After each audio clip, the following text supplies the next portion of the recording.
My name's Kwadwo. It sounds like Kwadwo, the province. My last name's Sampany Kessie, and I'm from the United States of America, born near Seattle, Washington. What made me come to China was wanting to learn Chinese, and that was a long time ago in 2002. And what kept me in China was a desire to be fluent, and all the way up until now, I want freedom. And on the way to freedom, I want to be able to help expats, foreigners here in China, learn the Mandarin they need to feel like they're thriving here.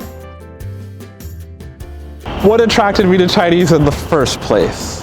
Actually, the story starts back in Paris. I was working at an internet cafe and I went on a date, just one date with a Parisian girl, and the whole time she was talking about this African guy who worked with Doctors Without Borders, and she was impressed with him because he spoke Chinese.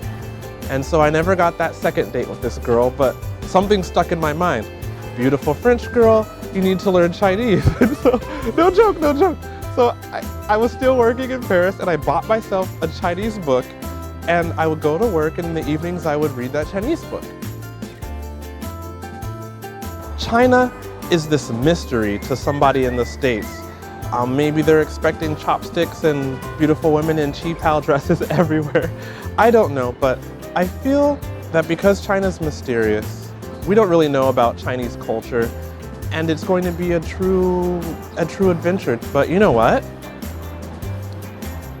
This is the biggest opportunity ever, and I'm fortunate to be here. I started teaching English here in China, and now I get to set up my own business teaching Chinese to foreigners.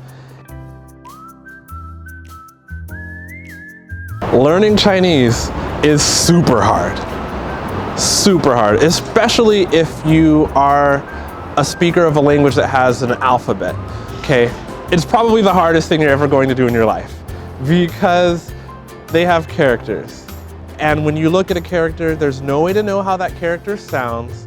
Chinese has 4 tones, and you can't tell what the tone is when you read that character, if you even remember what the character's sound is in the first place. And then you look on sign, you can't read anything. So you have to memorize new characters, you have to memorize their pronunciation. It's obviously interesting to see an American teaching Chinese, but you know what other foreigners tell me? That if it works for me, then they feel more comfortable because it can work for them. I have a family here. My wife and I have an almost 2-year-old daughter, and they're adapting to China quite well. So actually we're doing a unique experiment. I don't speak to my daughter in English, I speak to her only in Mandarin, and I've pulled that off about 95% of the time. My wife used to live in Mexico, so even though she doesn't speak Spanish natively, she speaks pretty fluent, and she's also spoken to our daughter about 95% of the time in Spanish.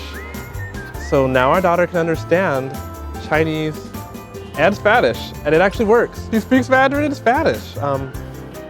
She's super cute, love her.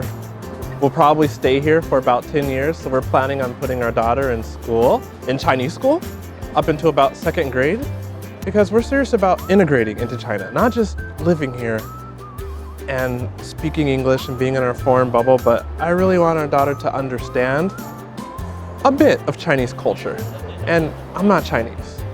No matter how much I love China and no matter how often I teach people the basics about Chinese culture, I'm just not, you know?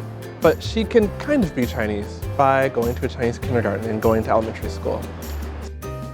What I like about China is the opportunity. You really can do whatever you want. You come here as an English teacher, or you come here, what else do people do when they work here? Opportunity here in China is everywhere. It's still not like 2002, where you could just go outside and get into a commercial and become famous and be on a billboard, but there really is a lot of opportunity, and you can create your future still. If you live in China and you want to know how to thrive, that is, feel really good about how you can speak Mandarin in day-to-day situations, I help foreigners here learn the Mandarin they need to communicate what they want. I do that on YouTube for free. I also run paid WeChat groups where I'm going to help you with the everyday survival Chinese to get good, so that a year from now, 2 years from now, your motivation is still high, which will keep you studying and living here long term.